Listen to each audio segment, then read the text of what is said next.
Hey everybody, welcome back to the channel. Today we're going to be talking about Winnipeg, homelessness, and a decision made by the City Council of Winnipeg with an election coming up this year.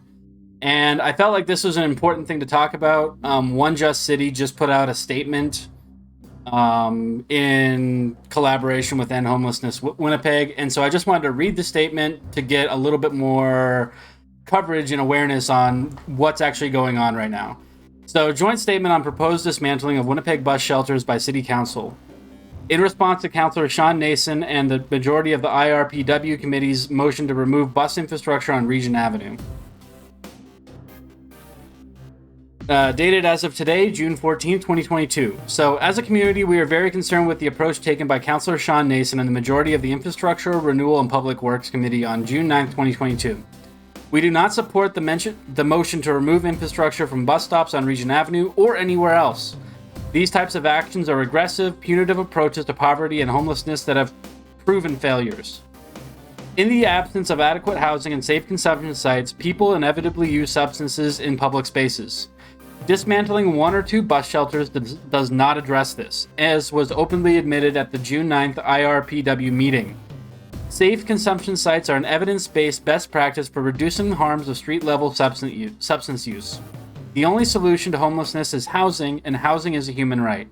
To address street-level homelessness and substance use, the city must invest in safe, supportive, culturally appropriate housing, consumption sites, and mobile outreach services. In this way, relationships between community outreach teams and unsheltered residents can lead to an even greater number of successful housing placements than local outreach providers are already achieving. The Kikinawa OMA strategy contains many solutions-oriented recommendations, including interim steps such as a guide for the public on what to do if they encounter folks who may be unsheltered. The City of Winnipeg is a key partner in the strategy alongside lived experts, other levels of government, and the community organizations such as End Homelessness Winnipeg, Main Street Project, One Just City, Aboriginal Health and Wellness Center, West Central Women's Resource Center, Right to Housing Coalition, Fearless R2W, and others. The city's own encampment support process is grounded in the strategy, stating that the City of Winnipeg is committed to working with partner agencies to find long-term solutions for supporting unsheltered Winnipeggers. The city's own process also states that at all times, the city's actions will be guided by the human rights-based approach outlined in a national protocol for homeless encampments in Canada, issued by the UN Special Rapporteur on the rights to housing. The motion to dismantle bus shelter undermines these commitments. Rather, it blames people experiencing homelessness and people who use substances for a host of issues related to community safety, housing health, public transit, waste removal, and maintenance of public space that are the responsibility of municipal and other levels of government. In this sense, it is a mere distraction from the urgent City Council priorities. Further, when leaders at City Hall misrepresent the city's approach as ineffectual because it takes time, during which homelessness remains visible, they undermine Winnipeg's commitments to the UN Sustainable Development Goals and to reconciliation with Indigenous peoples. Research indicates that more than 2/3 of those experiencing homelessness in Winnipeg are Indigenous, survivals of legacies of colonization and cultural genocide, including residential schools and missing and murdered Indigenous women, girls, and Two-Spirited people. More than half the people experiencing homelessness in Winnipeg have been in the care of Child and Family Services, meaning they are also survivors of family separation, abuse, and neglect. More than half people experiencing homelessness have traumatic brain injuries. Half are living with physical and/or mental health disabilities. It continues here. Housing successes in this context still occur, in collaboration with every mobile outreach provider that has casework and navigation supports. Achieving results takes time. Due to siloed and bureaucratic government systems that must be navigated to access housing, income assistance, identification, primary care, disability services, cultural supports, justice services, and mental health and/or addictions treatment, all of which must be arranged separately, often with long wait times. This creates barriers to access and trust for people, even with the best trained, housing-focused, peer-led outreach available.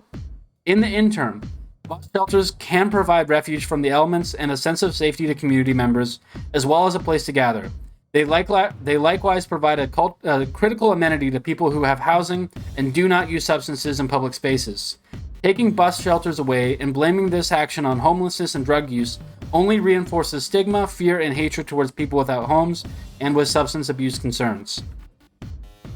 The stigmatizing and hateful language used by some counselors to describe our unsheltered friends, relatives, and neighbors, in some cases literally comparing them to trash or excrement, is the most shocking and deeply concerning aspect of this issue.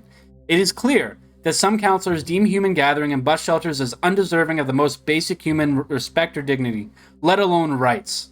Proposals to dismantle bus shelters, implement hostile architecture, such as slanted benches, as proposed at the IRPW meeting, and move people along, deepen the rights violations and accessibility barriers faced by people who are already experiencing daily violations to their right to live in security, peace, and dignity.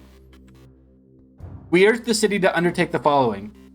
Create housing. Commit to 150 new units of low-barrier transitional housing with supports in 2022 and 2023 by securing a hotel or other facilities and partnering with community organizations to run the housing specifically to transition people from encampments, bus shelters, or sleeping rough. Create safe consumption sites and mobile services connected to housing and treatment options. Create additional community-based crisis stabilization spaces and services. Enhance outreach grants to cover the cost of 24-hour services with casework supports. Provide funding to implement the city's poverty reduction strategy. Engage the province of Manitoba to increase income supports and rental benefits. These actions will help achieve the city's stated goals and commitments to human rights and reconciliation. And then they've signed 1, 2, 3, 4, 5, 6, 7. About 30 people signed this statement. Obviously, I'm not important enough to have signed it, but I 100% agree with this. Many of them are mentally ill. Many of them have injuries. Many of them have had terrible upbringings. Many of them have been victims of violence, and they're just trying to find a place to live. And now they found a spot to stay, a spot to hang out for a few hours while it's fucking minus 40 outside. And the city council is like, you know what? We would actually prefer you to be outside in the cold, and maybe you'll just die on the sidewalk so we won't have to deal with you anymore. That's what these guys are saying, and that's absolutely unacceptable. If you enjoyed this video, please check out my website, laborliberty.ca, and subscribe to the channel. Until next time, guys, have a fantastic day, and I'll see you then. Peace, y'all. Bye.